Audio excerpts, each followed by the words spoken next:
Ассалаумағалейкум достар, Epson L100 қағаз шығарған кезде, распечатка берген кезде, новыйдан алған принтер распечатка берген кезде пустой ақпарат шығарады.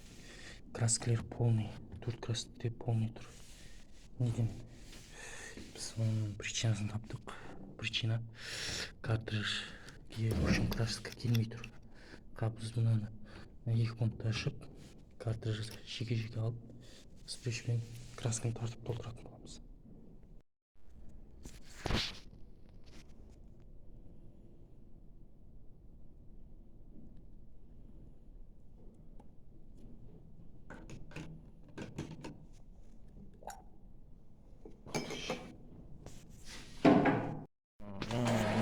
Бәрін картридждің бәрін орнына салып, принтерді қойып істеп алғаннан кейін, принтерді қосқаннан кейін, распечатка жібергеннен кейін дәл осындай болып шығады. Полоскалар бар. Біз прочистка головку жасаймыз. Содан кейін распечатка шығаратын болады.